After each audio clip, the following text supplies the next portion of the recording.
وبركاته. بسم الله الرحمن الرحيم. الحمد لله رب العالمين، والصلاة والسلام على أشرف الأنبياء والمرسلين نبينا محمد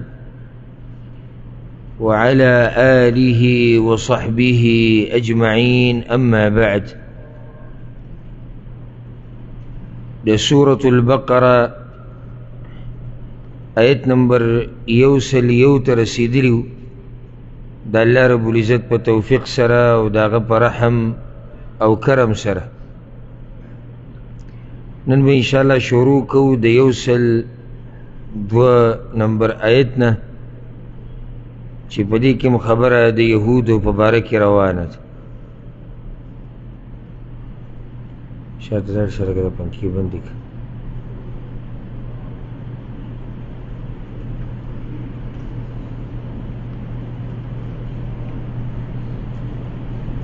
اخرنی آیتونو کې خبره د یهودو په باره کې روانه وه، او الله وی چې کله هغوی ته کتاب د الله راغی نو هغه غزار کو شاته، قرآن شاته غزار کو کأنهم لا یعلمون، گویا کې دوی نه پوهیږي. په دې باندې موږ خبره ختمه کړې وه چې هغوی قرآن غزار کو جادو یې واغست، او دا طریقه ده چې کله هم حق پرېږدي نو په باطل کې به اخته کېږي. نو چې هغوی کله کتاب د الله پرېښودو نو په جادو کې اخته شو، او بیا به د جادو نسبت هغه سلیمان علیه السلام ته کو، وی دا جادو هغه موږ ته ښوولی دی. او د هغې یو څو وجې ذکر کېږي. یوه دا چې مفسرینو در نقل کړي دي، وی شیطانان به اسمانونو ته ختو نو دا بعض خبرې د ملایکو به یې واورېدې، هغه به بیا راوړي لاندې ځمکه کې چې به کم جادوګرانو کوډګرو هغوی ته به بیان کړي، بیا به هغوی خلکو ته بیانولې او خپل دروغ به ورسره یو ځای کړو. نو بس په خلکو کې دا قصه مشهوره شوه تر دې چې بني اسرائیلو کې دا خبره چرېده چې پیریان چې دي هغه په غیبو باندې پوهېږي. نو سلیمان علیه السلام خپل کسان ولیږل او څومره کتابونه چې وو د دې په باره کې هغه ټول لا جمع کړو، او د دې خلکو نه هغه قصې ټولې واغستې او هغه یې د خپلې کرسۍ د خپل تخت لاندې هغه یې ښخې کړې. او دا وی چې که د نن نه بعد چا دا خبره وکړه چې پیریان په غیبو پوهېږي یا د جادو دا قصې مسې وکړې نو دغه سړی به زه وجرمه. وی سلیمان علیه السلام چې کله مړ شو او علما هم ختم شو، کومو ته چې د سلیمان علیه السلام باره کې دا خبره معلومه، نور خلک بیا را پیدا شو نوي چې هغوی ته دې خبرې علم نه و. نو شیطان راغی په صورت د انسان کې، او په دې بني اسرائیلو کې بعضو کسانو ته وی تاسو ته یو خزانه ونه ښیم، که دغه خزانه تاسو ته میلاو شوه نو بس تاسو مزید هغه خزانه چې هغه د سلیمان علیه السلام د تخت لاندې پرته ده.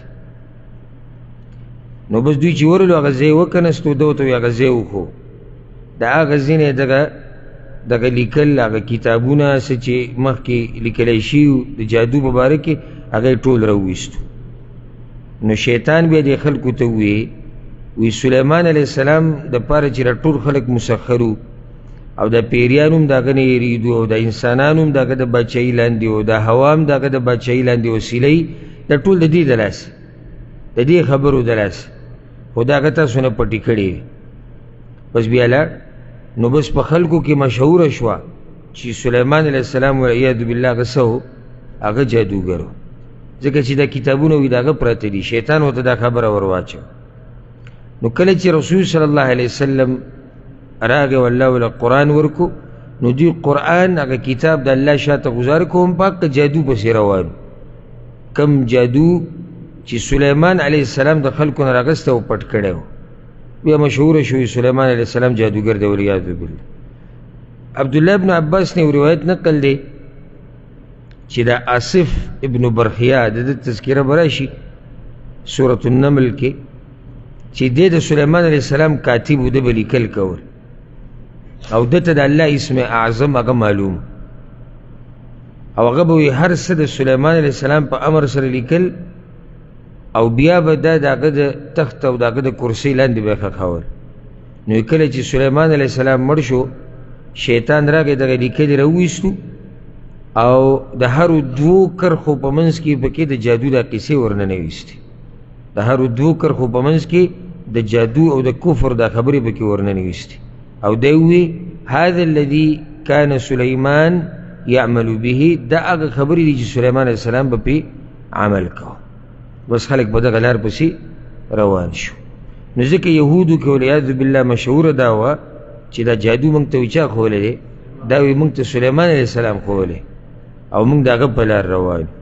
الله وی اعوذ بالله من الشیطان الرجیم بسم الله الرحمن الرحیم واتبعوا ما تتلو الشياطين على ملك سليمان او دوی روان شو پاغه څه پسې چې لوستل به شیطانانو على ملك سليمان په زمانه د باچاهۍ د سلیمان علیه السلام کې.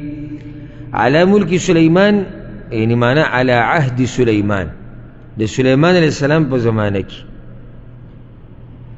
خو دا مسئله یاده کوي د دې دا مطلب نه دی چې دا جادو د سلیمان علیه السلام په وخت کې راوتی دی. جادو د مخکې نه موجود و، د مخکې نه پخوانو امتونو کې هم جادو و، خو صرف په دې زمانه کې مشهور شوی، په دې زمانه کې مشهور شوی. او الله سبحانه وتعالی د موسی علیه السلام او د جادوګرانو مقابله نه د ذکر کړی او داسې نورې بعض واقعي دلالت کوي په دې باندې چې جادو دا د مخکې نه خو په دغه زمانه کې مشهور شوی. واتبعوا ما تتلو الشیاطین علی ملک سلیمان.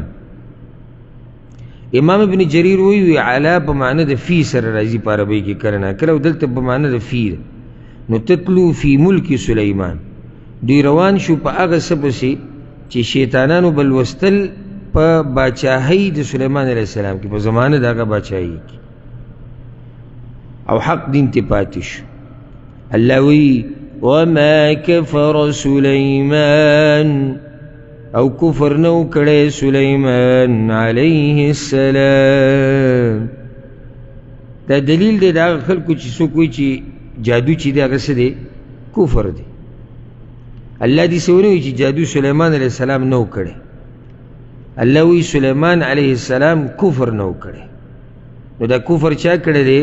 ولكن الشیاطین کفروا، مگر شیطانانو کفر کړیو. یعلمون الناس السحر، چې خودو به خلکو ته جادو. شیطانانو کفر کړی دی. ولكن الشیاطین کفر، سلیمان علیه السلام کفر نه دی کړی. پیغمبران چاته جادو نه ښیي. جادو دی کې خو اکثر هغه خبرې چې هغه د کفر خبرې دی کې، د علم الغیب دعوی، په دې کې ناروا خبرې، په دې کې د شریعت خلاف کارونه. نو جادوګران او په انبیاو کې د ځمکې او د اسمان فرق دی. جادوګران شیطانان دي، جادوګران بېدینه خلک دي، انبیاء اولیاء الله دي. بیا نیکان خلک چې انبیاو په نقش قدم رواني، هغوی هم د جادو د قصو نه ځان لرې ساتي. جادو کوډې منتر دا د بېدینو خلکو کار دی، دیندار خلک دا کارونه نه کوي. نو الله دې ځکه دفاع وکړه د سلیمان علیه السلام چې دا یهود بې ادبه، دا ګستاخ د سلیمان علیه السلام دی، هغه دا کفر نه دی کړی. دا خو شیطانانو کفر کړی او کفر د هغوی دا و چې خلکو ته به څه خو خلکو ته به جادو خو. وضاحت مخکې وشو چې په څه طریقه باندې دوی خلکو ته دا خبرې را تازه کړي. وما انزل على الملكين، او هغه څه چې نازل کړی شوي وو په دوو ملایکو باندې، ببابل په بابل ښار کې هاروت و ماروت چې هاروت و ماروتو. دی آیت په توجیه کې د مفسرینو تفصیلی خبرې دلته او د آیت ته حل کولو لپاره هغوی کوشش کړی دی. یو قول هغه دا دی وما انزل على الملكين ببابل هاروت و ماروت. وما دا نافیه ده یعنی نفی ده او نه دی نازل شوی په دوو ملائکو باندې. یو ترجمه دا شو. نو وما انزل على الملكين چې کله موږ ووایو چې نه دی نازل شوی په دوو ملائکو باندې، معنی دا چې دی یهودو به نسبت د دې جادو کو چاته ملائکو ته، نو الله په هغوی هم جادو نه نازل شوی. لکه بعضو آثارو کې دې سره دي چې دوی به وایي چې جبریل او میکائیل وی دوی خلکو ته جادو ښیي، الله وایي نه په هغوی نه نازل شوی. نو بیا به دې ترجمه کوو ببابل هاروت و ماروت، وی د دې تعلق د دې سره دی ولکن الشیاطین کفروا یعلمون الناس.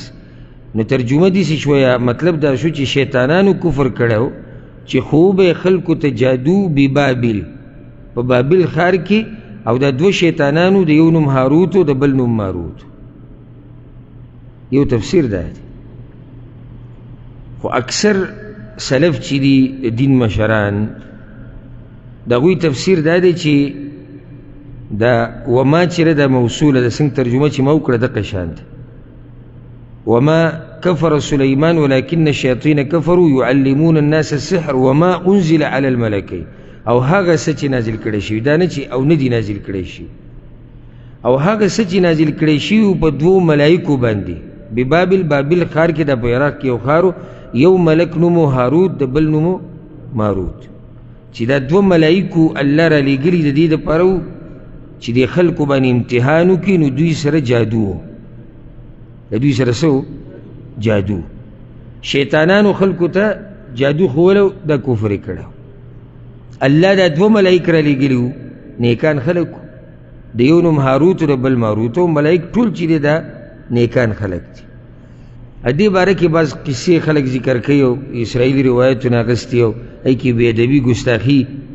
وی الله یو ورځ ملایکو ته ووایي چې دا ستا دا بندګان ډېر ګناهونه کوي. چې دا ولې؟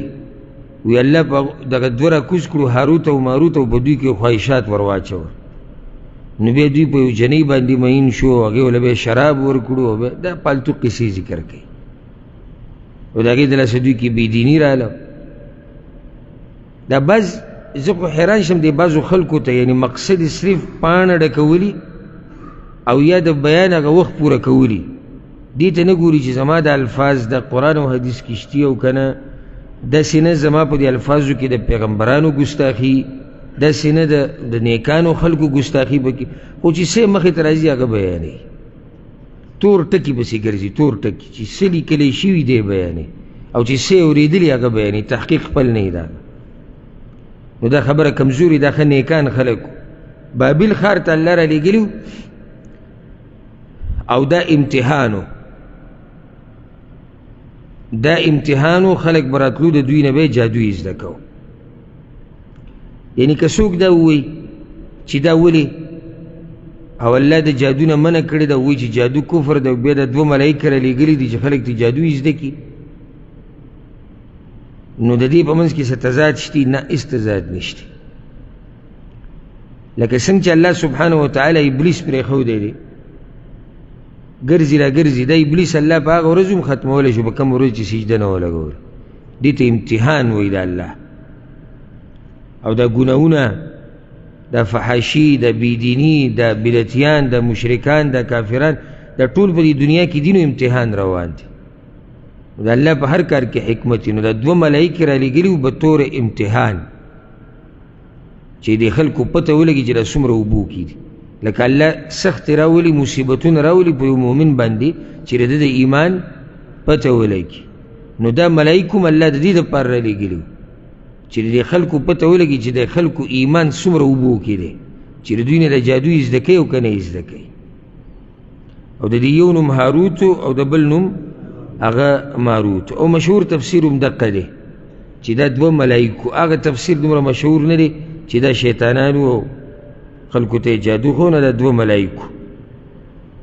وما يعلمان من احد، او هغوی به تعلیم نه ورکو هیچ چاته، حتى يقولا انما نحن فتنه، تر دې چې وبوي یقینا موږ ستاسو د پاره امتحان یو.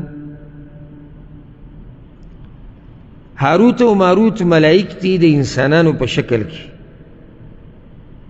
موږ امتحانن را کوشیو.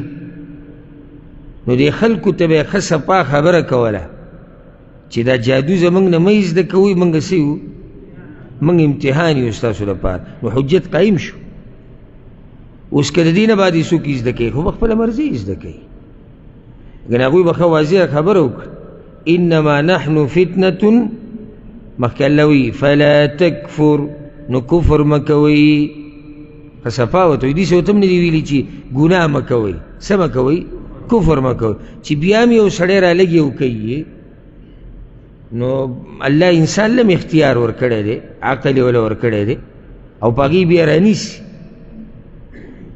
او دا مناسب دی دې سره چې دا ملایکو وي، چې اوس دا خبره د دقې سره مناسب دی چې یعنې دوی به خلکو ته وي چې زموږ نه جادو مه زده کوئ، انما نحن فتنه، موږ امتحان، فلا تکفر، نو کفر مه کوئ. فیتعلمون منهما،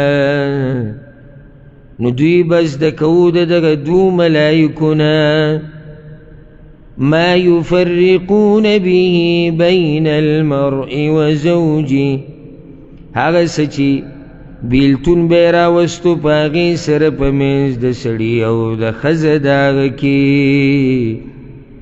جادو به یې زده کړو، نو په هغې سره به یې د ښځې او د خاوند په منځ کې بیلتون او جدایي راوسته. د جادو په باره کې تفصیلي خبرې هغه موږ په عامو درسونو کې کړي دي، خصوصا د عقیدې چې کوم درسونه دي. او هلته موږ هغه نصوص او هغه وعید بیان کړي چې هغه کوم حدیثونو کې راغلي دي.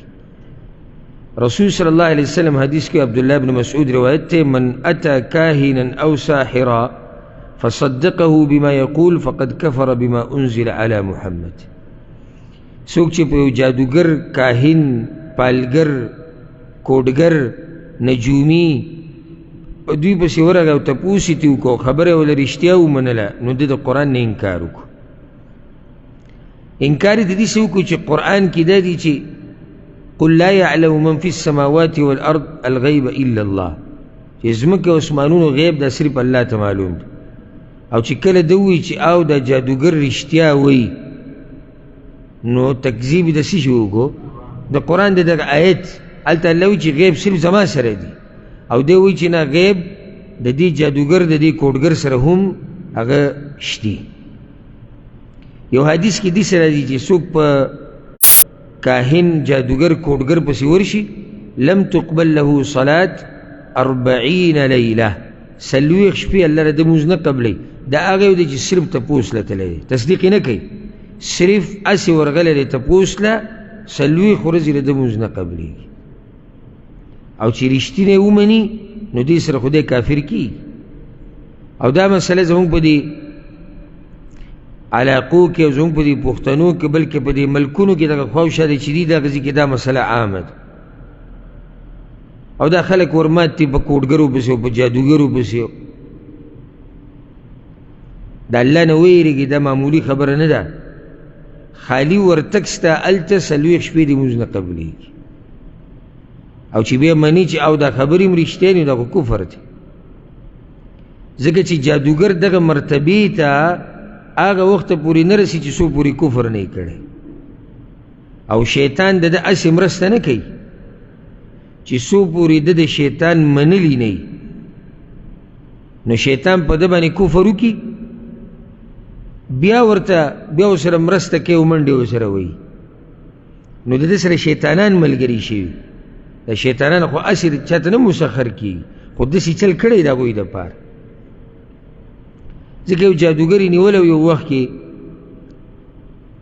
نو هغه تپوس یې ترې کو چې دا تا څنګه دا کار کړی دی او څنګه دې شروع کړی. هغه وایي چې د شیطانانو په مرسته ما دا کار کو پیریان، او هغوی ما ته دا ویلو چې ته دا قرآن کریم دا مصحف راواله دي کې به سوریو کې دې تار ور واچوه، دا بیا د باتروم او د ګندګۍ دا فلش چې کوم دی دې کې به یې ځوړند ساتي. نو د هغې نه بعد هغوی ورسره بیا مرسته شروع کړه. بعضو ته یې دا ویلي دي چې تاسو ووایئ چې لکه هسې داسې ووایئ چې دا پلانې مونځ نشتي، داسې دروغ دي. بس یو وړه خبره ده، نور خو څه نه دي. داسې ووایئ چې لکه د مازدیګر دا مونځ په شریعت کې نشتي، نو څه چل به وشي؟ کافر کوي یې چې څوک دا وایي چې مازدیګر مونځ نشتي، دې سره خو دې کافر کیږي. او داسې نور د کفر کارونه ورته وښیي، نو بیا ورسره هغوی څه شروع کړي؟ بیا ورسره مرسته شروع کړي. نو دې د پیریانو او د شیطانانو په دې جال کې راټینګ کړی. اوس چې دا سړی کله ورسېد هغه طرف ته، نو هغه ورته وایي ښه رالې، نن خو دې د پلار سره خبرې ډېرې واړولې. هغه حیران شي چې یاره ده ته څه پته لګېدل. نو دا د ده سره هم پیریان دي او د هر انسان سره یو شیطان شتي. دوی هلته خبر ورکړي هغه له، او هغه خبر ورکړي دغه کوډګر له، دغه خبیث جادوګر له، هغه به یې دا خبرې درته بیانوي. او ځکه دا یاد کړئ، دا غیب نه دي. ګورئ دا د غیب علم نه دی. جادوګر کوډګر پرونی خبره تا ته کوي چې دا شوي او داسې شوي، او دا د ده به هله پته لګي چې دی ووایي چې سبا به څه کېږي. دا د غیب علم دی. ځکه چې خو یو کار شوی دی، شیطان لیدلی دی، پیریانو لیدلی دی، خلکو لیدلی دی، ورته خبر دی. غیب خو هغو غیب پاتې نه شو. هغو غیب په نسبت د هغه چا دپاره به وي چې چا لیدلی نه وي. غیب خو دا چې دی د سبا علم ووایي چې سبا به څه کېږي. او ځکه د مسلمانانو یو خلیفه باره کې راځي چې یو جادوګر لګي او د خلکو ته یې دغه قصې کولې، او ته به داسې او هغه به داسې او دی به داسې. نو هغه راوغوښتو خپل مجلس ته، ښه ورته وایي تا سره دا علم دی او موږ سره جي دغه علم دی. نو یې زما ژوند به اوږدي که ستا دا به اوږدي؟ نو هغه وایي جي زما دا ژوند به ستا دی نه اوږدي. هغه ښه وایي توره راوړئ. او توره راوړه، بازي ته هغه سر ووهه. وی که ده ته په رښتیا پته وی ده به اوس ما ته ویلي چې لږ ساعت بعد به ته زما نه سر وهي. دا د غیبو دعوې کوي دوی، دا دروغجن دي. غیب د الله په خاصیاتو کې دی. نو د دې قصو نه ځان لرې ساتل پکار دی. او اکثر دا کورونه چې ګډ وډ دي او دا ښځه خاوند دا رشتې، نو په دې کې هم دا قصې روانې دي. او ځکه دلته وګوره الله وی دوی ازده کوي د دې دواړو نه هغه څه چې په هغې سره جدایي راولي د ښځې او د خاوند په منځ کې. یعنې نور نقصانات هم دي، خو الله دا نقصان اول ذکر کړو، ځکه چې غټ نقصان، غټ اهتمام د شیطان په دې باندې دی چې ښځه او خاوند دا جدا شي. او ځکه حدیث کې راځي په صحیح مسلم کې شته، جابر رضی الله عنه روایت دی چې ان الشیطان لیضع عرشه علی الماء، شیطان د خپل تخت په اوبو باندې کیږي. او بیا ډلې ډلې شیطانان ولیږي د کار دپاره، د کشران ولیږي. مشر ناس ابلیس، نو دا کشران ولیږي. نو نږدې دته په مقام او مرتبه کې هغه څوک اعظمهم عنده فتنه، چې هغه فتنه او خلک ډېر ګډوډ کړي. نو چې څومره دوی خلک ګډوډ کړي، دومره دوی دغه مشر شیطان ته نږدې شي. نو یو راشي ورته وایي چې ما زلت بفلان، زه به پلاني پورې نښتی وم تر دې چې هغه به یې دا ووي، یعنې ګناهونه مې پرې وکړو. نو ابلیس ورته وایي لا والله ما صنعت شیئا، هېڅ دې نه دي کړی، هسې خپل صفتونه کې. نو بیا یو راشي ورته وایي چې ما ترکته حتی فرقت بینه و بین اهله، ما ګورې نه پرېښودو، زه خو پورې نښتی وم د هغه وخته پورې چې هغه ښځه او خاوند مې جدا کړو.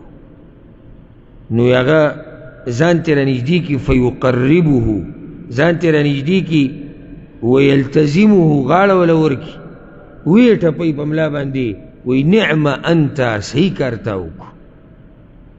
نو د شیطان غټ کوشش یو هغه دا دی چې زمونږ د کورونه دا ګډوډ شي او دا د ښځې او د خاوند د رشتې کمزوري شي او د ښځې او د خاوند رشته هله کمزوري کېږي چې کله دوی د دین نه او د یو بل د حقوقو نه نه خبر او چې خبرېږي چې وایي زما ترور ده هغې کوډې کړي او څوک وایي زما نیا کړي دي او څوک وایي زما خور کړي دي او ټول دا قصه روانه ده د بېدینۍ دا خبرې دي هر طرف ته کوډې دي او منترې دي هغه پلانې وي سخته کوډګره ده او هغې به دا کار کړی او کوي یې دا ښځې دا ښځې کوي ځي ګرځي په دې قصو پسې نو د دې نه خبر کوي او تاسو تم خبر اوسئ دا معمولي خبره مه ګڼئ ګوره کفر دی ده او بیا دې دپاره کوډې کول چې یو ښځه خاوند جدا شي یا رور د رور نه جدا شي یا مور پلار د بچو نه دا څومره لوی ظلم دی او چې کم سړی دا کار وکړي ستاسو څه خیال دی چې د به خپل ژوند هغه په سکون دا یاده کا دا یاده کا الجزاء من جنس العمل بدله چې الله چاله ورکوي که نه د عمل نو داسې بدله وله ورکوي لکه څنګه چې د عملي چې کله ته کوشش کوې چې دوه مسلمانان جدا شي او مور پلار د بچو نه جدا شي او ښځه خاوند جدا شي او ورور ورور جدا شي ستا په ژوند کې به هم برکت او خوشحالي نه وي دا دله زه لیکل در کومه او چې کله ته کوشش وکړې چې د بل مسلمان ژوند برابر شي رب العالمین ستا دا ژوند برابروي او چې څومره د خیر سوچ د بل مسلمان دپاره کوي الله تا سره هغه شان کوي او څومره چې د شر سوچ د بل مسلمان دپاره کوي هغه شان الله تا سره کوي الله چا سره ظلم نه کوي دا ستا خپل کردار دی او خپل عمل دی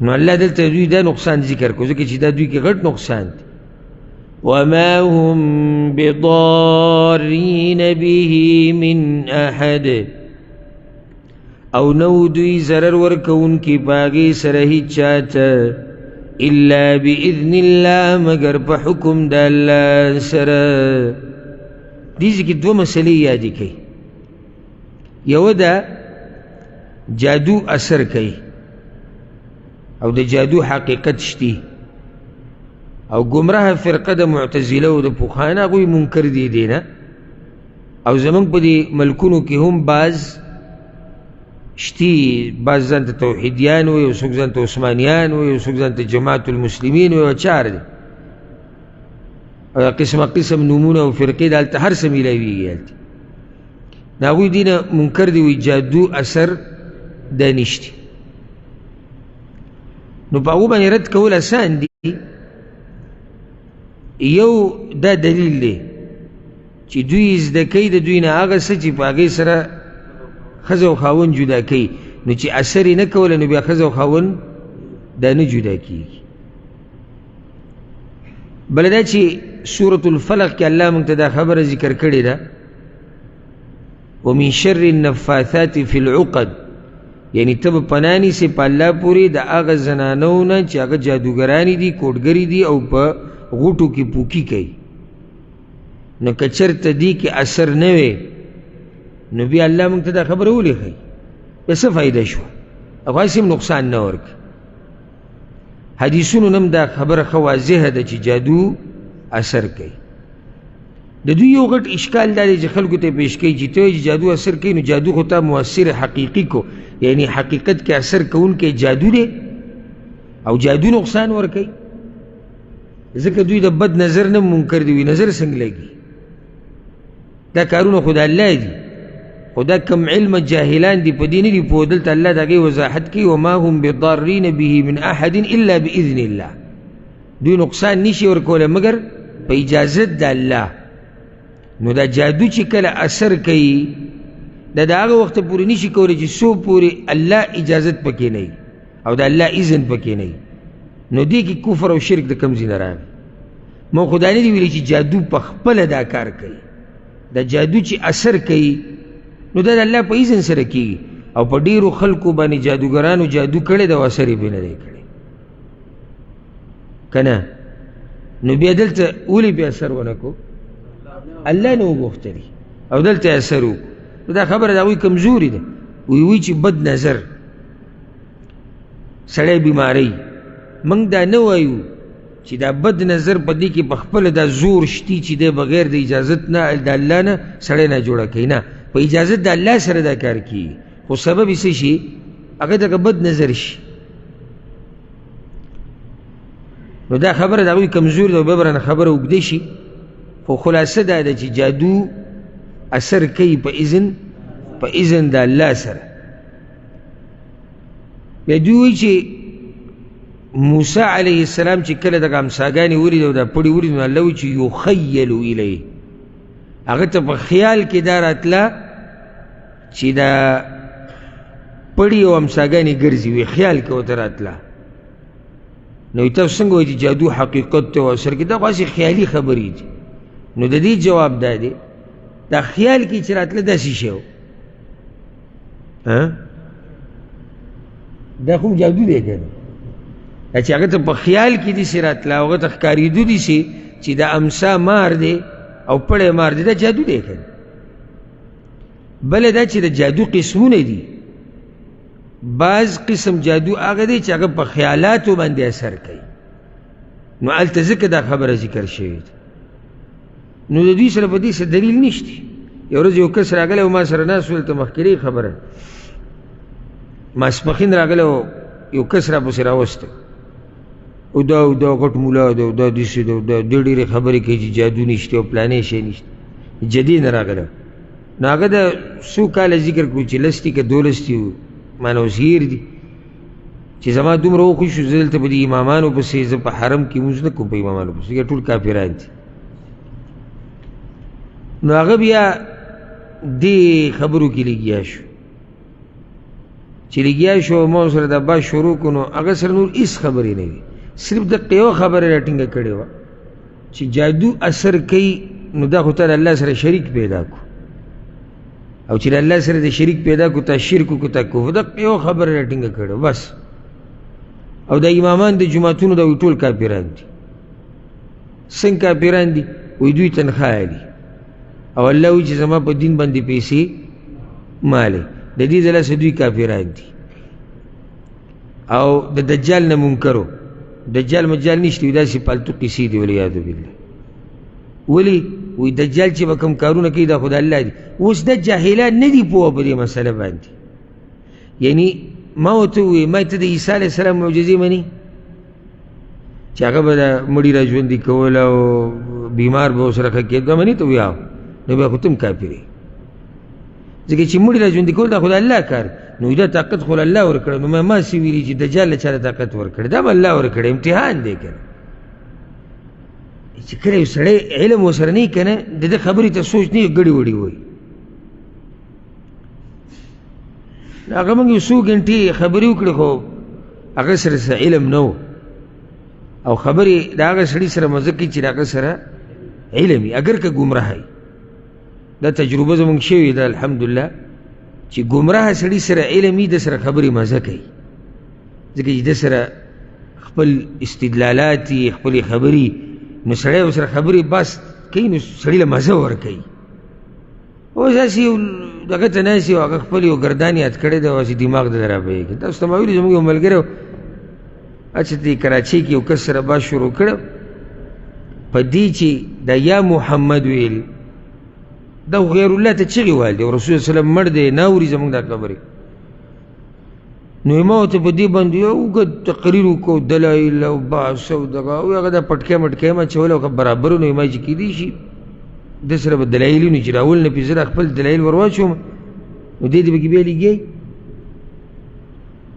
چې کله خبرې ختمې شو دي صوفیانو کې بعض داسې دي بریلیانو کې داسې د شکل نه ډېر مزېدار دي ښه ښکلی پټکی او ډېر سړی چې ویني سړی ته متاثره کېږي سخت داسې پکې سپین پټکی دا بعض اچولی بعضو شین ښه مزېدار دا بعض کارونه یعنې حق ته به حق وایي بعض کارونه د هغوی ډېر مزېدار دي یې سوچه ګیرې خیال ساتي ګیرې سوچوي پنسې بره ساتلي نو دم دې ته کتلي چېرې دا سړی کې دي چې د ملا به یې ګډ نو ده ورته دا دلایل پیش کول او یو شی او بل شی بیا چې د هغه نمبر راغلی وایي ته څه وی چې دا څنګه روا دی ځه نو هغه ورته وي په دې ټریلو په دې ټرکونو چې شاته لیکلي دا خو په ټریلو هم لیکلی یا محمد نو هغه وی بیا زه خفه وم چې هسې مې ځان ستړی کړو. نو کله کله یو سړي سره سړی خپل باس باندې خفه وي په هغه ټیم ضایع شي هسې نو د هغه سره څه خبرې نه وي ګډې وډې ویلی شي.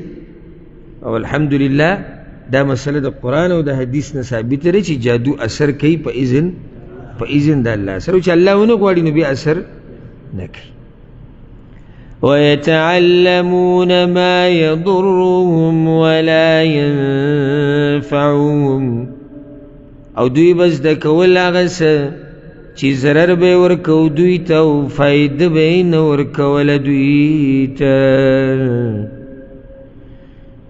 بالکل پکې فایده نشته.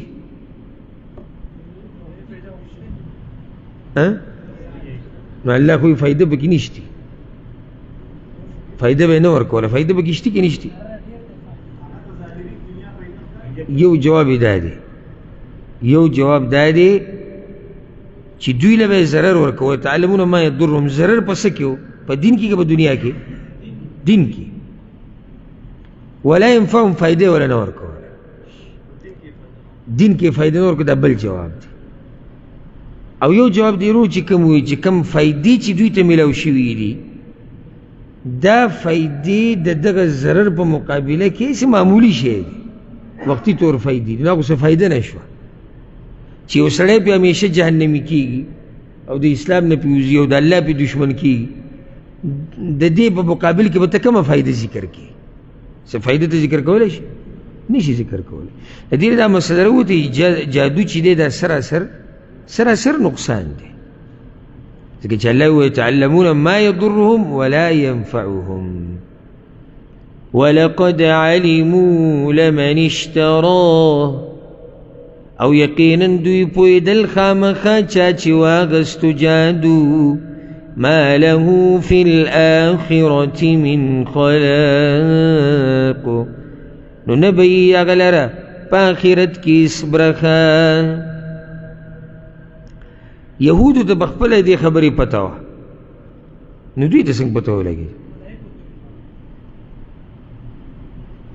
کیدای شي ښکلی جواب دی، ځکه چې ملایکو به وي هاروت او ماروت چې انما نحن فتنه فلا تکفر، کفر مه کوئ. دغه شان د دوی په کتابونو کې هم د جادو نه منع راغلی. اول سلیمان علیه السلام به خلک د جادو نه منع کول، مخکې بحث وشو که سلیمان علیه السلام به خلک د جادو نه منع کول که.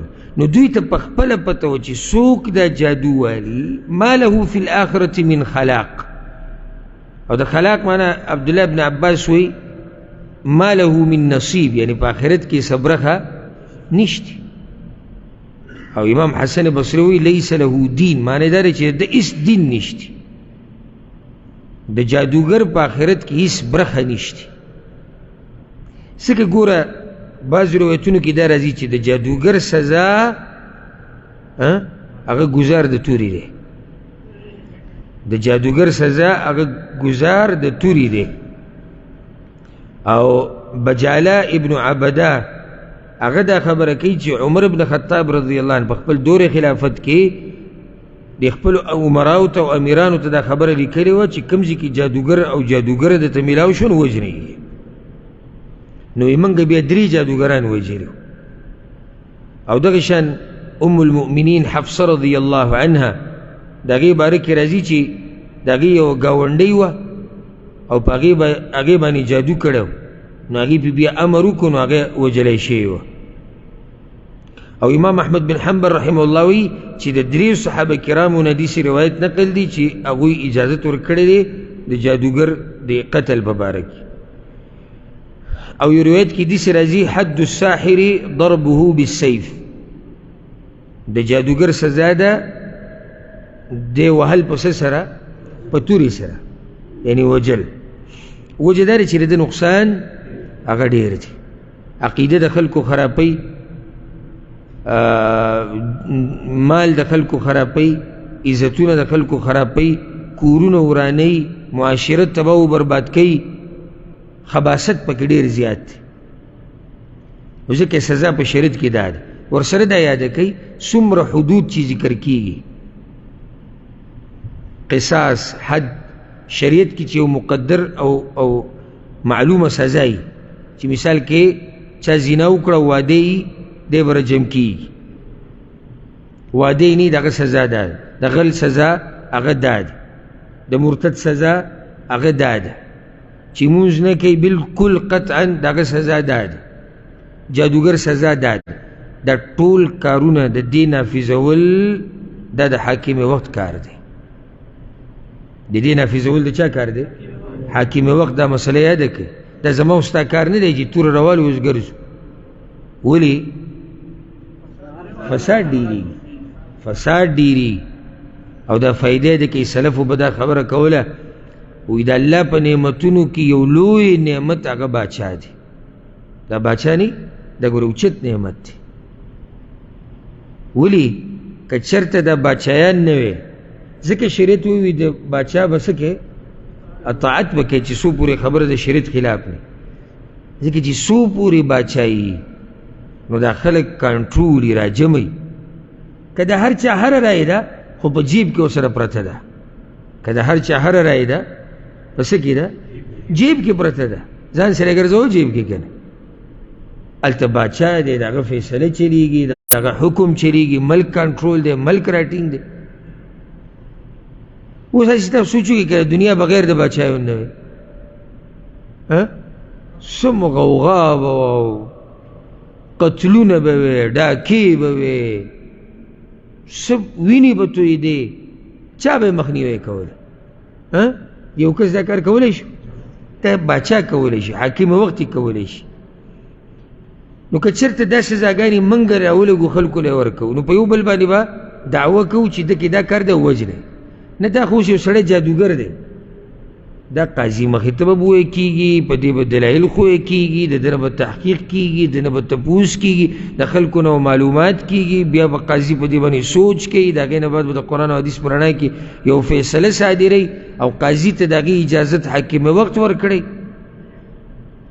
دا خو نه ته یو کس وینې تا ته یو کس وایي چې یاره پلانې علاقه کې یو کس ته جادوګر دی او تا جو بس ټوپک او تماچه راغستی چې سړی جادوګر دی بیا خو به خلک خپلې دشمنیانې وباسي موږ ته څه پته لګي چې دا جادوګر دی او که نه بله خبره دا ده د حاکم نه د قاضي نه د مشر نه څوک تپوس نشي کولی لکه اوس یو خلیفه راولګي یو حاکم وخت راولګي او یو سړي له سزا ورکړي ختمي کړي مړي کړي څوک د هغه نه تپوس کولی شي نشي کولی ته خبره ختمه شو حکوماو ته دا سزاګانې ورکوو سبا له خلک راپاسي زموږ نه تپوس کوي نو هغه بله دشمني جوړه شو تا څنګه زما رور وجلې به دا د سره دشمني شو بل وایي تا زما زوی څنګه وجلې به د هغه سره دشمني شروع شو د باچا نه څوک تپوس نشي کولی نو دا حدود قایمول د الله د دین ده او قصاص نافظول د چا کار دی دا د حاکم وخت کار دی باز راشي او وایي چې حاکم وخت یې نه نافظوي د ټولې دنیا غم په سر خپل سر راغستی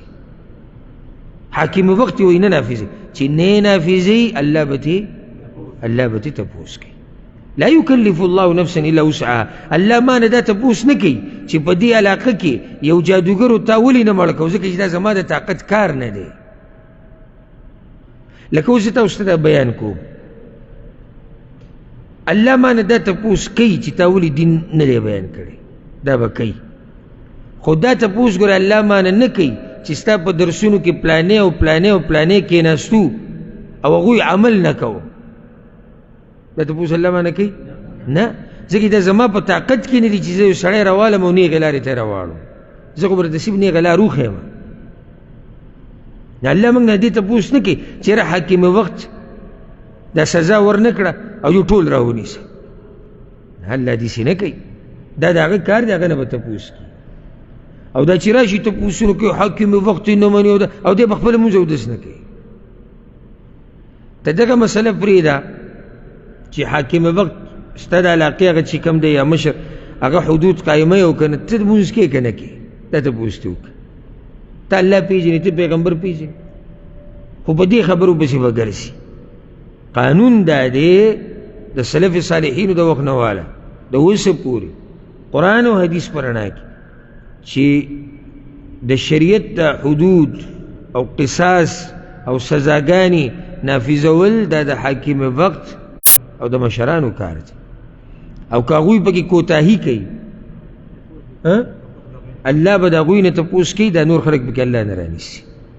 الا که د چا وس رسي او د حاکم ته په ښه طریقې سره په ښایسته طریقې سره نصیحت کولی شي او هلته رسېدی شي، نو د ده په ذمه دا دي چې د حاکم ته نصیحت وکړي او خبره ورته ورسوي چې یاره داسې کول غواړي او داسې کول نه غواړي.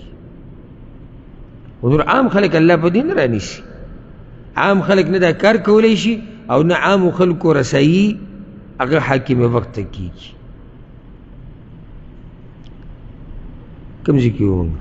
ولبئس ما شروا به انفسهم، او خامخا ډېر بد دی هغه شی چې دوی خرڅ کړي دي په هغې سره ځانونه خپل. په څه سره یې ځان خرڅ کړي؟ په جادو سره. لکه امام ابن کثیر وایي استبدلوا به من السحر عوضا عن الإيمان. ایمان په بدله کې هغوی جادو اخیستی، نو ځان یې خرڅ کړی په دغې سره.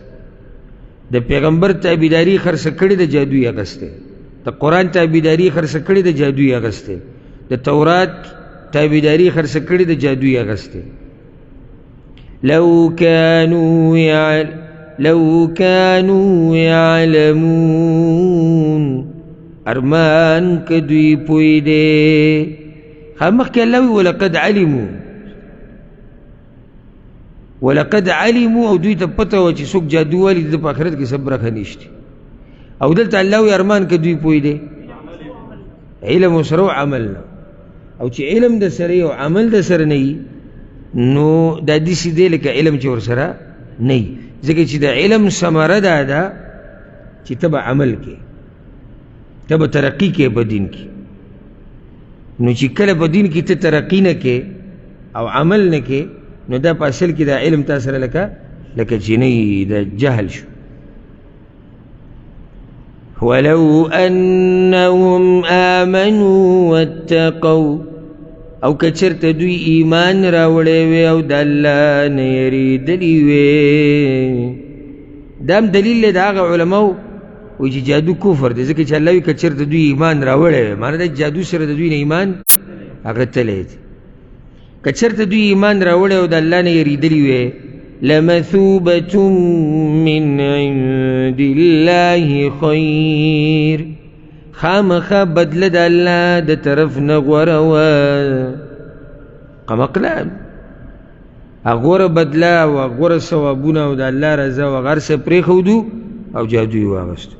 لو كانوا يعلمون، ارمان که دوی پوی دی. په دې خبر باندې دوی نه و پوه چې یاره بدله هغه چې د الله د طرف نه د هغه غوره ده د دې څه نه، دا چې موږ ته په دنیا کې میلاویږي.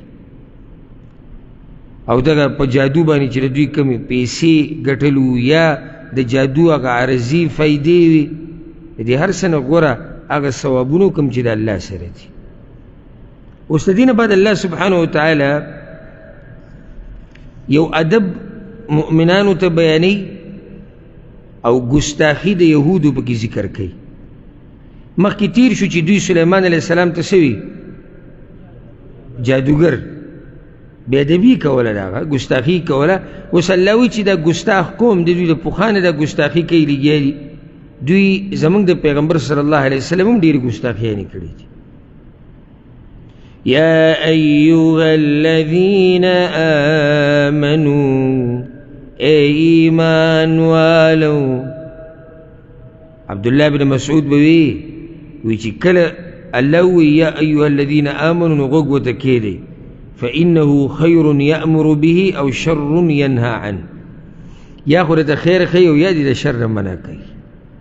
غوږ ورته کېده، دوه کې یوه ده، یا دې د شر نه منع کوي او یا د ته خیر ښیي.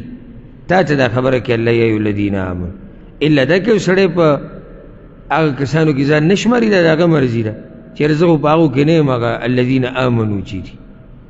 او که ایمان یو سړی دعوه کوي نو هغه به دا خبره په توجه سره اوري. لا تقولوا راعنا، مه وایئ ټکې د راعنا. وقولوا انظرنا او وایتکید انظرنا واسمعوا او واوري. خلاصه دا دی یهودو با چې کله د رسول صلی الله علیه وسلم په مجلس کې خبرې کولی نو په دې بعضو الفاظو باندې به د ژبې تاوالی را تاوالی، مقصد پکې ګستاخي د رسول صلی الله علیه وسلم، مقصد ګستاخي د رسول صلی الله علیه وسلم. او کله به داسې الفاظ استعمالول چې دغه الفاظو به ښه معنی وه او بده به م وه، نو که چېرته تی راټینګ کړې چېرې دا ته سوی نه جوي زموږ خو دا ښه معنی مراد او مقصد به د دوی هغه بله معنی وه کومه چې به غلطه وه. یو ټکی به صحابه کرامو خصوصا انصارو استعمالو چې کله به ورته رسول صلی الله علیه وسلم خبره وکړه نو دوی به وایي راعنا. راعنا معنی صحیح ده چې ای د الله پیغمبر زمونږ لحاظ وکړه، زمونږ خیال وساته، دا خبره موږ ته بیا وکړه. دې کې څه شته؟ هېڅ نشته. لکه یو سړی خبره وکړه ته ورته جي لږ زمونږ خیال پکې وساتئ، دا خبره بیا وکړئ، یعنې زه نه یم پوه شوی، زما دپاره بیا وکړه. هېڅ خبره نه. دې یهودو ته موقع میلاو شو چې راشه دوی خو د راعنا ټکی وایي، نو موږ به د دې نه خپله فایده وایو. دوی به بیا دا راعنا وي او ژبه به ورسره لږه راښکوده، راعینا راعینا. او دا الله قرآن کې سورة النساء کې دا خبره ذکر کړې ده، رابش ويقولون سمعنا وعصينا واسمع غير مسمع وراعنا ليا بألسنتهم وطعنا في الدين. ليا بألسنتهم كقولي بيجبي، مقصد دي جبو دا كقولو سو، وطعنا في الدين چې په دې دین باندې لعن طعنو کی او د رسول الله صلی الله علیه وسلم ګستاخي وکړي. د دې دپاره به دا ژبه پرې چې کږه کړه راعینا. دا به سړي ته داسې ښکاره شو چې دوی هم هغه خبره کوي چې څوک یې کوي، صحابه کرام کې هغه وایي راعینا، به دوی هم دغه وایي رسول الله صلی الله علیه وسلم ته چې راعینا. خو الله د دوی په حقیقت باندې او د دوی په خباثت باندې چې په زړونو کې پروت و، الله په هغې باندې پوه. راعینا مطلب دا دی ای زمونږ شپنکیه. رسول الله صلی الله علیه وسلم ته به شپنکی نه معنی ستا کار د ګډو بیزو ساتلو سره دی، ته سره دین بیانې. او یا دا چې د هغوی په ژبه کې د یهودو په ژبه کې دا کنزلو، نو دوی به دا ټکی د دغه کنزلو په نیت باندې، لکه د رسول صلی الله علیه وسلم خواله چې به رالو نو سلام چې به یې چو السلام علیکم، السلام علیکم به نه وي السلام علیکم. دې ځای کې هم دا یو ټکی ته لرې کړو. نو السلام معنی چې مرګ دې په تا راشي. نو د دوی دا کار و په دې الفاظو کې به بې ادبیانې او ګستاخیانې کولې. نو الله دې ځای کې مؤمنان منع کړو چې تاسو راعنا مه وایئ. د دې په ځای وایي انظرنا. انظرنا معنی دا د موږ ته وګوره، موږ له لږ وخت راکړه، زمونږ لږ لحاظ وکړه، موږ ته دا مسله بیا بیان کوو. ټولې خبرې دې کې دي. نو د انظرنا او د راعنا معنی یو شان ده. خو راعنا لفظ په خیر کې م استعمالېږي، په شر کې م استعمالېدی شروع شوي دي یهودو طرف نه. انظرنا کې دغه قسمه شبهه هغه نشتي.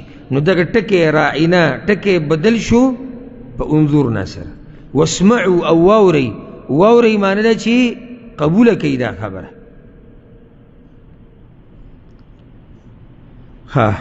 دې ځینې دا مسله راووته او دا فایده چې مؤمن به مشابهت نه کوي د کافرانو سره. او حدیث کې راځي ومن تشبه بقوم فهو منهم، امام ابو داود راوړی. څوک چې د کم قوم سره مشابهت کوي نو دی د هغوی نه دی.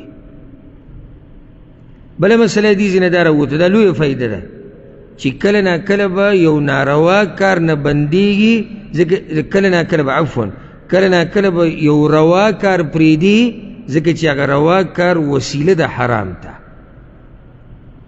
یعنې دې ځکه دې ټکي کې څه حرج دی؟ ولې پرېږدو؟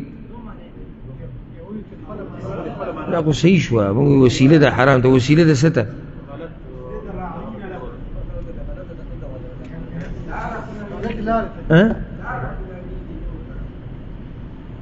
دا یو جواب کېدی شي زم وسیله ده ست تاسو له دغه سوچ یا وسیله ده د رسول سلام ګستاخی ته نو د هغې د لاسه هغه روا ټکې هغه څه شو هغه بند شو او ځکه دا خبره یاده کوي چې علما وایي اللفظ الموهوم هغه ټکې چې هغې کې ډېرې معنی راتلی شي او ښه معنی تیم راوتی شي او بده تیم راوتی شي هغې استعمال به نه کړي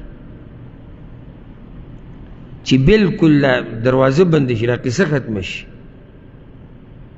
لکه نن سبا یو دا قصه راوتې دا شاعران چې او دا الله قرآن کې دا خبره ذکر کړې ده چې شاعران اکثر په ګمراهۍ سري وانهم یقولون ما لا یفعلون او دوی هغه څه وایي چې څه کوي نه او هسې د دوی خیالي خبرې ډېرې دي د شاعر کمال سي هوښیارتوب سي چې دی یعنی د اسمان سره خبرې د ونې سره خبرې یو شی خبرې نشي کولی د هغه په ژبه دی خبره کوي دې د لاسه ډېر هوښیار او د هغه تکړه شاعرانو هغه وخت کې اوس پښتنو کې لږ دي دا شاعران نن سبا شاعران هم په تیلې نه چې سر اوچتې لاندې دي پروت دي او مولیان هم ډېر شوي دي او چې دی سیاستدانان هم ډېر شوي دي او به چې څه کي دي به دغه فیسبوک ته لایو سټارټ کوي ته به کوم څه وایه که د دین موضوع داسې شکل نه دین د دغه سره برابري شو د دین مسله وچېړه او که داسې یو دوه ټکی شعر ویلی شي ته هم شروع وکړه شاعري کوه که سیاست کې داسې یو چاته طبیعت خړي وي ته هم تبصره کوه که تجارت خبره شي وي دغه بحث پکې کوه هېڅ معیار نشتی د خبرې څه ناشنا ملک ته زمونږ ته چې څه دې پکې وکړو لکه څه شرط نشتی څه دغه نشتی چې یاره دې فن کې په دې کې به خبره پلانې سړی کوي هغه یې پکې کولی شي دې پکې کولی شي او زه راته عجیبه ده ووایم لکه اوس زه راولګم او په یو جاهل کس مې رد وکړو چې هغه د دین په باره کې خبرې کوي او موږ به کړي م دي ردونه او کوم ځکه چې د عالم دا کاري چې د غلطې خبرې نشاندهي وکړي چې دا غلط ده او څوک چې بیانوي دی دا خبره د جهل عجیبه څه دی دا ته زه ووایم چې بعض راپاسي د هغه په دفاع کې په ما باندې برات کوي او داسې قوم ته به څه یعنې موږ خو د قوم په غم کې شریک وو چې ای قومه ستاسو دغه پلانې چې د دین په مسلو کې ګوتې وایي دی نه پوهېږي په دین باندې دا علم نه دی کړی د دا مسله غلطه ده چې قوم الټه زما شکریه ادا کړی وی قوم راولګېدو زما خلاف شو چې تا زموږ سړي ته څه ووایي چې دی نه پوهېږي په دین باندې او دی غلطه خبره کوي که دې ورته ووایي چې د دې شاعر دا خبرې غلطې دي وي راپاسې وایي دا د پښتو ثقافت دی نو زه منمه خو چې خو سم شاعري خو وي که نه څه هغه درانه شاعران اجورې خبرې هغه مزیدارې خبرې فایدهمنې خبرې نو دا د نن سبا د شاعران او بیا د غریب د شرابو د جام نه نوځي او د زنانو د وصفونو نه اوړي کله د زنانه بدن یادوي او کله ښایسته هلکان یادوي او کله شراب یادوي او کله دغه میخانه کې پروت دی دوی بل څه کار نشتی نو دا هم ډېر شوي دي شاعران ما خبره دې پورې کوله چې شاعري درنه شاعري چې کومه شاعران کوي دا ډېر هوښیاران خلک کوي ځکه شاعري ډېر اوچت دماغ غواړي او دا نن سبا چې کومه شاعري روانه شوې ده نو ته روان وې او ما درته وکتو تا ما ته ونه کتو شعر شو او خوا کې ورسره چې کوم ناست واه واه او بیا ووایه هسې ګپې جوړ کړی شعر یو علم دی شعر و شاعري یو درون علم دی قافیه ده بحر دی عروض دي دا غټه مسله ده دې څه نه دی چې کړه په ته ځان دغه جوړاو او لا بیا ورسره بس چې لکې دي چې څو کړي به لیکلي چې عامه خبرې لیکلي او بیا ورسره ولیکي دا مې په تادی کې یو څو ولیکل لکه دا غټ شاعر دی په تادی کې یو څو جوړ کړو عامه خبرې به صرف منځ کې ولا فاصله ورکړي فاصله څه ته وایي لکه اوس دا یو جمله ده دیزې نه دیزې پورې دیسې چې لکه دا جمله په منځ نیمه کې او منځ کې پکې خالي ځای ورکړه، پای کې یو نقطه ولګ شعر لیکلی شوی دی. نو دا شعر و شاعري دا علم ډېر دروند علم ده. خبره مې دا کوله چې بعض شاعران هغه دي چې داسې الفاظ استعمال کړي چې خلک پې بیا اعتراض کوي. ظاهره کې هغه الفاظ غلطي، دی بیا وروسته څه پایاني کوي چې زما مطلب دا نه و، زمونږ مطلب هغه دا و او مطلب هغه دا و او هغه دا و. نو د اول نه داسې الفاظ مه استعمالوه چې د هغې نه غلطه معنه م راوځي او دغه تیم راوځي، دا ته چې کومه وایي که نه غلطه مې ووایي. ولې د دې بدیل الفاظ نشته موږ سره، ډېر شی دي. دغه پرېږده سیټ دی که چې سبا له بیا سپایانې ورکې چې زما مطلب دلته دا و زما مطلب دلته دا و. ښکلې خبره دا ده چې د اول نه داسې الفاظ په شاعرۍ کې استعمال که چې څوک د باندې بدزن نه شي او څوک د باندې بدګماني ونه کړي. دا خبره موږ دې ځای نه زده کړه. الله صحابه کرام ښه د روغ ټکي نه منع کړو، څه پکې نه و، خو هلته یهودو ته غلطه فایده اخیسته، نو الله منع کړو.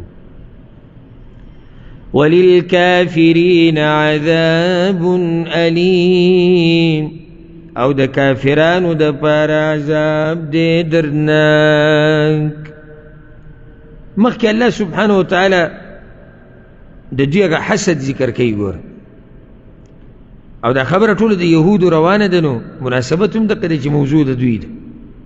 ما یود الذین کفروا من اهل الكتاب، نخوخی کافران د کتاب والونا، ولا المشرکین او نه د مشرکانونا، ان ينزل علیکم من خیر، دا خبره چې نازل کړی شي په تاسو باندې څه خیر، من ربکم د طرف د رب ستاسو نه. نه اهل کتاب دا خوښوي او نه مشرکان دا خوښوي چې څه خیر دې موږ ته میلاو شي. خیر کې ټول دین راغی.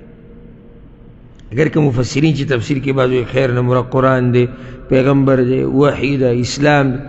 خیر هر خیر چې د الله له طرف نه دی، یهودي زموږ دپاره نه خوښوي، نصارای زموږ دپاره نه خوښوي، مشرکان یې زموږ دپاره نه خوښوي. او ځکه سبحان الله وګوره دا ټول د کفر د ملتونه مسلمانانو ته یو دي، ټول د کفر ملتونه، ځکه چې دې ټولو ته ښه پته ده چې دا ملت او د دې ملت دا خلک دا په حق دي. حسد هغې راغستي د هغې د لاسه زموږ سره دشمنیانې کوي. والله يختص برحمته من يشاء، او الله خاص کوي په خپل رحمت سره چا لره چې وغواړي. الله دې ته خو نه دی محتاج چې د یهودو نه به تپوس کوي چې دا رحم زه په چا وکړم او دا نبوت چاله ورکم او په تاسو کې نبي راولم که په نورو خلکو کې. الله دې ته خو نه دی محتاج. نو دا د الله خوښه ده چې په چا باندې خپل رحم راوړي. والله ذو الفضل العظیم، او الله خاوند د مهربانۍ لوی دی. ګور اکثر داسې د الله د رحمت باس یوشي نو بیا پسې دا جمله راځي والله ذو الفضل العظیم قرآن کې، او الله خاوند د لوی مهربانۍ دی. ولې؟ جواب مخکې الله وایي چې الله خاص کوي په خپل رحمت سره چا لره چې وغواړي. نو کیدای شي څوک دا ووایي چې د الله دا رحمت به جو داسې لږ غونته کېږي، بعضو خلکو له خاص کوي. نه، جواب وشو چې نه، والله ذو الفضل العظیم، الله د لوی رحمت د لوی مهربانۍ خاوند دی. خو دا مهرباني او دا رحمت هغه چاله ورکوي چې هغه اهل د دې رحمت او د دې مهربانۍ. د دې د لاسه نه چې د الله رحمت او مهرباني هغه محدوده ده یا لږه ده والعیاذ بالله، نه، هغه پراخه مهرباني والا دی. خو اهل ته دغه مهرباني ورکوي چې لایقي په هغه باندې رحم کوي. په دې به اکتفا وکړو. نن زه ستړی یم، ځکه دا زما اووم درس دی الحمدلله نن، نو ستړی شوم لږ. نو انشاءالله سبا به شروع کوو د 104 نمبر آیت نه. 104 نه يوصل شپږم بارك الله فيك د يوصل شپږم نمبر آیت نه شروع کو ما ننسخ من آیت او ننسخ ځکه چې نسخ مسله ده او غلق تفصیل واړي الله دې موږ پوهږي په قرآن او په حدیث باندې. هذا والله أعلم وصلى الله وسلم على نبينا محمد وعلى آله وصحبه أجمعين.